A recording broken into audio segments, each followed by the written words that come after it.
மக்களே, welcome back to my channel. இன்றைக்கி நம்மளோட சேனலில் என்ன பார்க்க போகிறோம் அப்படின்னு பார்த்தீங்கன்னா, ரொம்ப ஸ்வீட் அண்ட் சாஃப்டான தம்ரூட் தான் எப்படி செய்கிறதுன்றதை பார்க்கலாம். திடீர்னு நம்மளுக்கு ஏதாவது ஸ்வீட் சாப்பிடும் போல் இருக்கும் இல்லையா, அப்போ நம்ம வீட்டில் இருக்கக்கூடிய திங்ஸை வச்சு ரொம்ப சுலபமாக இந்த ஸ்வீட்டை செஞ்சிடலாம். சூப்பர் டேஸ்ட்டாக இருக்கும் அண்ட் சாஃப்ட் சூப்பராக இருக்கும். குழந்தைங்களுக்கும் ரொம்ப பிடிக்கும். எப்படி பண்ணுறதுன்னு பார்க்கலாம் வாங்க, வீடியோக்குள்ளே போகலாம். அதுக்கு ஒரு மிக்ஸி ஜாரில் ஒரு 3/4 கப் அளவுக்கு சுகர் ஆட் பண்ணிக்கிறேன். நீங்கள் எந்த கப்பில் அளக்குறீங்களோ, இப்போ நீங்கள் சுகர் அளக்குறீங்க இல்லையா, அந்த கப்பில் தான் எல்லாத்தையுமே மெஷர்மெண்ட் பண்ணணும். 3 ஏலக்காவை சேர்த்துட்டு இந்த சுகரை அப்படியே பவுட்ரு பண்ணி கொண்டு வந்துடுறேன். இப்போது நான் சொன்ன மாதிரி எந்த கப்பில் சுகர் எடுத்தீங்களோ அதே கப்பில் தான் நீங்கள் மெஷர்மெண்ட் பண்ணணும். இப்போ ஒரு பாத்திரத்தில் 2 முட்டையை கொட்டி ஊற்றிக்கலாம்.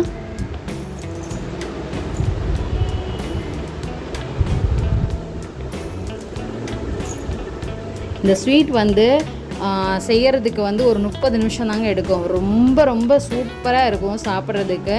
நீங்கள் இதை வெளியே 3 நாள் வரைக்கும் ஸ்டோர் பண்ணி நம்ம வச்சு சாப்பிடலாம். இப்போ இந்த முட்டையை நல்லா பீட் பண்ணிக்கலாம்.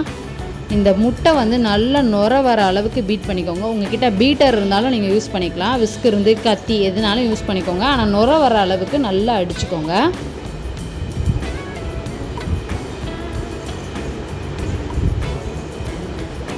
இப்போ தான் ஃபஸ்ட் டைம் என்னோடய சேனலை பார்க்குறீங்க அப்படின்னா மறக்காமல் என்னோடய சேனலை சப்ஸ்கிரைப் பண்ணிக்கோங்க. இப்போ இந்த அளவுக்கு நுர வர மாதிரி நான் அடித்து வச்சாச்சு பாருங்கள். இப்போ நான் அரைச்சி வச்சுருந்தேன் இல்லையா சுகர் பவுட்ரு, அதை எல்லாத்தையுமே அப்படியே சேர்த்துட்டு நல்லா மிக்ஸ் பண்ணி விட்டுக்கலாம். சுகர் அந்த முட்டையில் நல்லா மிக்ஸ் ஆகி கரையிற அளவுக்கு, சீக்கிரமே கரைஞ்சிரும் அந்த அளவுக்கு மிக்ஸ் பண்ணி விட்டுக்கலாம்.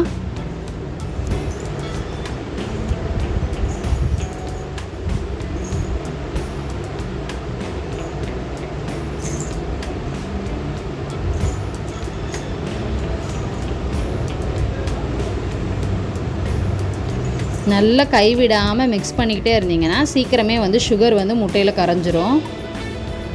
இப்போ இந்த அளவுக்கு நல்லா கரைஞ்சிருச்சு. இப்போது நான் எந்த கப்பில் சுகர் எடுத்தனோ அதே கப்பில் 1 கப் அளவுக்கு வறுத்த வெள்ளை ரவை எடுத்துக்கிறேன். ரவையை சேர்த்துட்டு நல்லா மிக்ஸ் பண்ணி விட்டுக்கலாம்.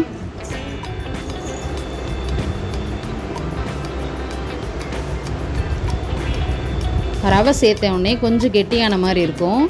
இப்போ நான் அது கூட நல்லா மிக்ஸ் பண்ணி விட்டுட்டு காய்ச்சி ஆற வச்ச பால் அதே கப்பில் 1/2 கப் அளவுக்கு நான் சேர்த்துக்கிறேன்.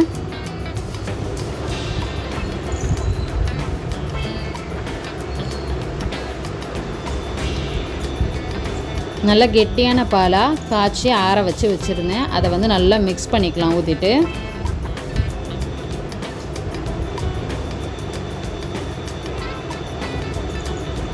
இதில் முட்டை, அப்புறம் சுகரு, அதுக்கப்புறம் பார்த்திங்கன்னா நெய், பால் இதெல்லாம் சேர்க்குறனால சூப்பரான ஒரு டேஸ்ட்டுக்கு லாஸ்ட்டாக நம்மளுக்கு கிடைக்கும். இப்போ இதை நல்லா மிக்ஸ் பண்ணி விட்டாச்சு. இப்போ அதே கப்பில் 1/2 கப் அளவுக்கு நான் நெய் சேர்த்துக்கிறேன். நெய் சேர்க்கும் போது நல்ல மணமாகவும் இருக்கும், சாஃப்டாகவும் இருக்கும். நெய் சேர்த்துட்டு நல்லா மிக்ஸ் பண்ணி விட்டுக்கலாம். நெய்யே மேலே தெரியக்கூடாது, அந்த அளவுக்கு அந்த மாவோடு நல்லா மிக்ஸ் பண்ணி விட்டுக்கோங்க, பீட் பண்ணி விட்டுக்கோங்க.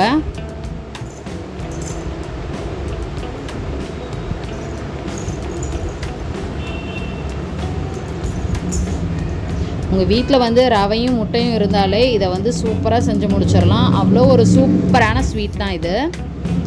டேஸ்ட்டு பார்த்திங்கன்னா செம்மையாக இருக்கும்.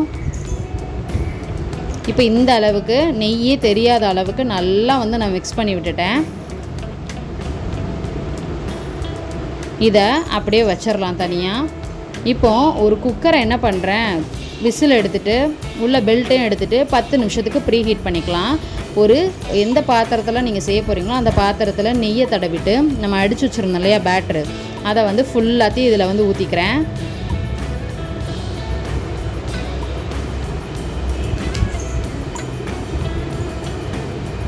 நான் இன்றைக்கி குக்கரில் தான் பண்ண போகிறேன்.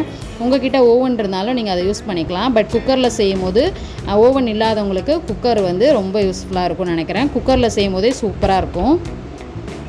நெய் லாஸ்ட்டில் 1 ஸ்பூன் சேர்த்துட்டு அந்த மாவில் அப்படியே கலந்து விட்டுருங்க மேலாப்பில்.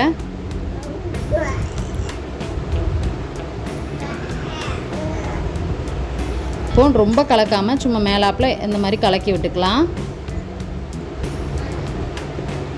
இந்த பேட்டர் கூட நீங்கள் வந்து மிக்ஸ் பண்ணும் போதே முந்திரி பருப்பு இருந்தால் குட்டி குட்டியாக உடச்சி நெய்யில் வறுத்துட்டு சேர்த்துக்கோங்க. அது இன்னுமே டேஸ்ட்டை வந்து இது பண்ணும். கண்டென்ஸ்டு மில்க் இருந்தால் அதையும் நீங்கள் வந்து பாலுக்கு பதில் கண்டென்ஸ்டு மில்க்கு சேர்த்துக்கலாம்.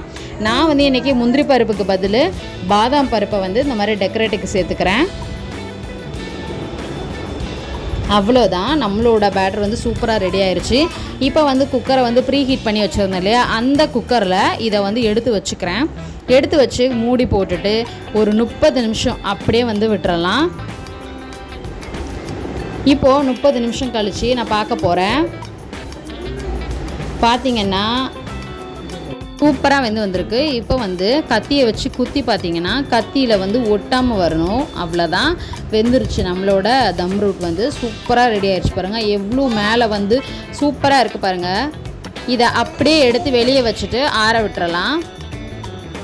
ஆற விட்டு கட் பண்ணி சாப்பிட்டிங்க அப்படின்னா சூப்பராக இருக்கும். 3 நாள் வரைக்கும் டப்பாவில் வந்து ஸ்டோர் பண்ணி வச்சு சாப்பிட்லாம். இல்லைனா ஃப்ரிட்ஜில் வச்சு கூட ஜில்லு நீங்கள் சாப்பிட்லாம். இப்போ தான் வீடியோ பார்க்குறீங்கன்னா மறக்காமல் என்னோடய சேனலை சப்ஸ்கிரைப் பண்ணி பக்கத்தில் இருக்க பெல் ஐக்கனை கிளிக் பண்ணிக்கோங்க. உங்களுக்கு இந்த வீடியோ பிடிச்சிருந்துச்சுன்னா சின்னதாக லைக்கை கொடுத்துட்டு ஷேரும் பண்ணிக்கோங்க. Bye friends.